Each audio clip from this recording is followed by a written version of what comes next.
for Hotel News Now here. I'm sitting with Amanda Hite, president of STR, CoStar's hospitality analytics firm. Thank you so much for being with us here today, Amanda. Thanks, Brian, for having me. So let's just jump right into it. STR Tourism Economics released a revision to their 2023 forecast.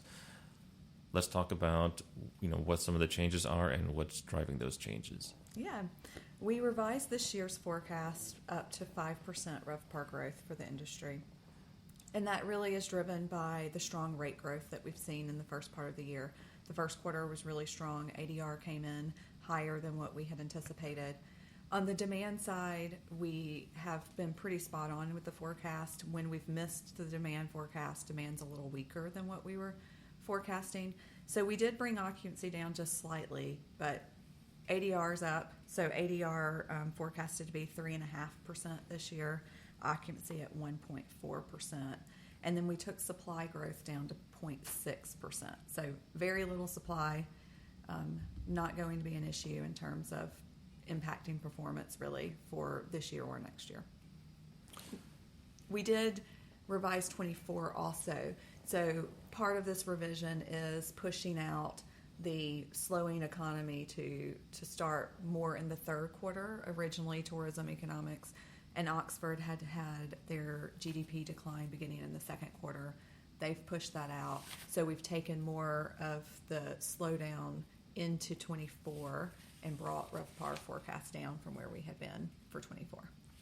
So, over the last couple of years, we have seen just the ability to drive rate. Where is this strength still coming from at this point? It's the luxury and upper upscale segment, although as you look at luxury on its own, we have seen a rate decline year over year for the luxury segment. But this is a return to norm more than anything wrong going on in the segment. We just had such all-time highs with the leisure business last year that segment has seen some year-over-year decline, but luxury rates are still higher than they were in 2019. And the luxury segment is the one segment that has real ADR higher than 2019. So still strong performance for rate, even with those year-over-year declines the last couple of months.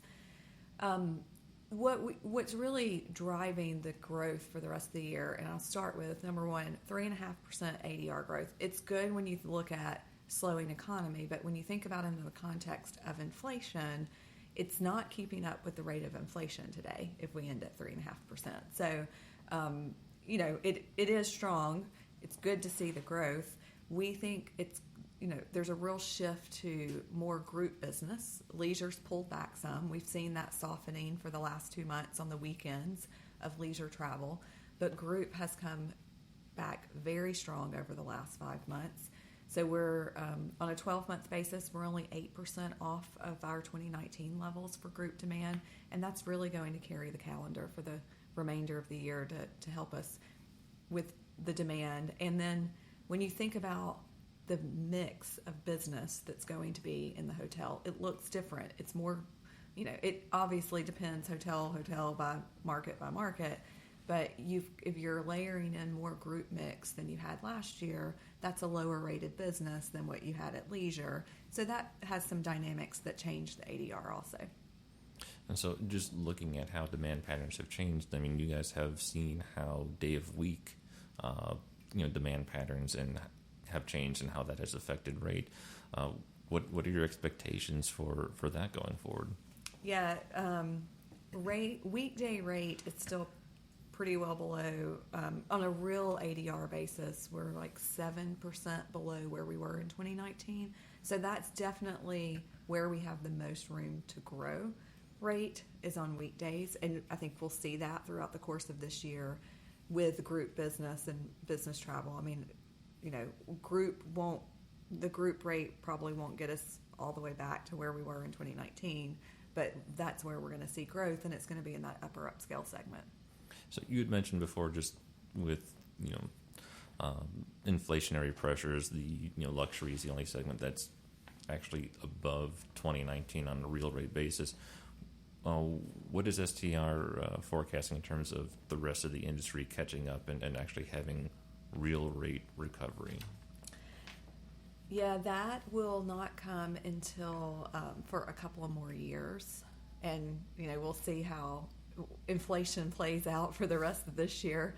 It has come down, but I think we've still got a lot going on in the macroeconomic environment of really good, positive growth that's going to keep inflation higher than what we want for the economy. I mean, it's good for hotels. I think that's going to give us a lot of opportunity.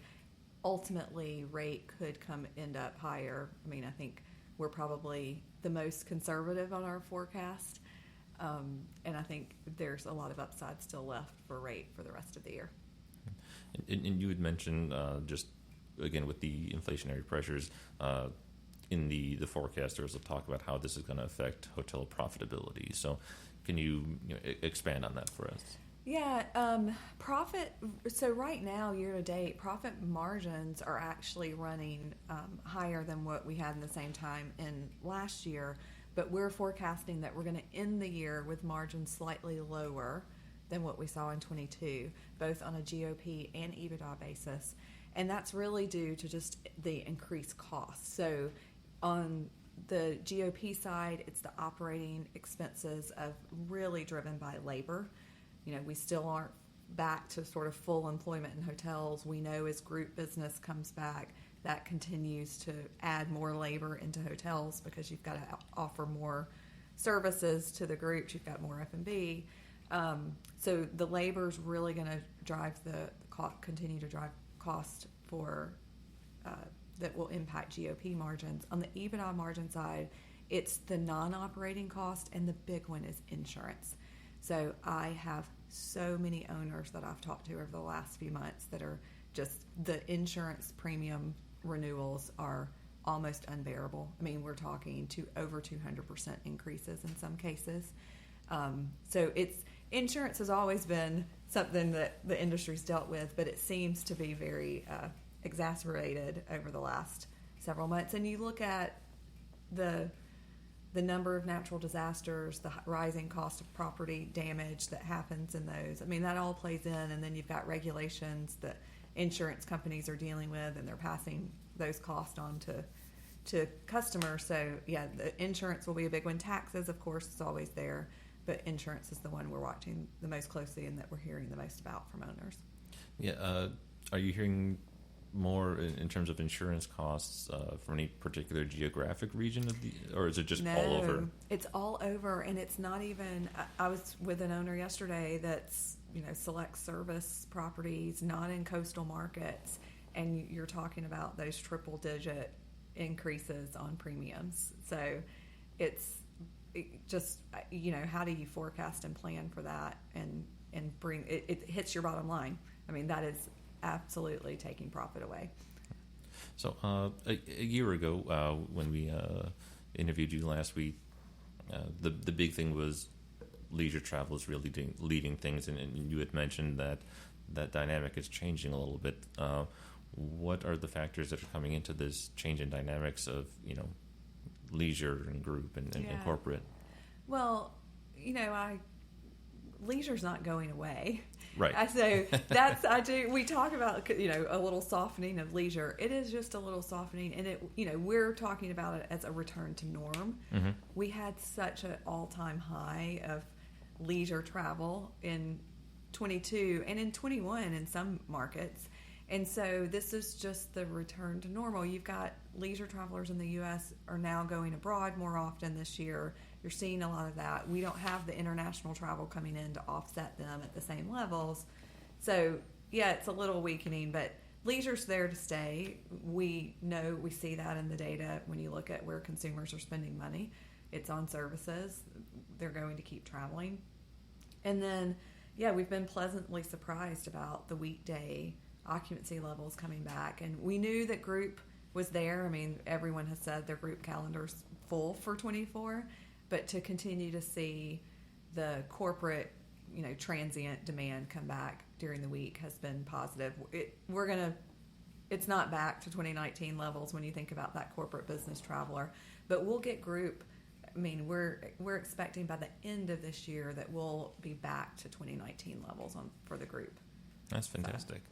Yeah, listening to some of the panels yesterday, economic concerns, profitability, all this stuff. But listening to the executives up on the panels, they're like, well, we still have business on the books. We're, looking ahead.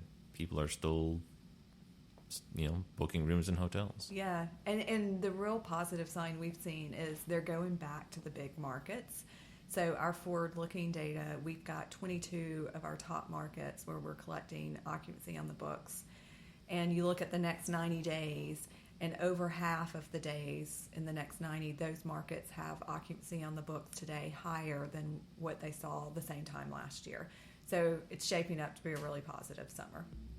That's fantastic. I think they'll take care of it for us here. Thank you very much, Amanda, for joining us today, and thank all of you for listening. Stick with Hotel News Now for further coverage from NYU.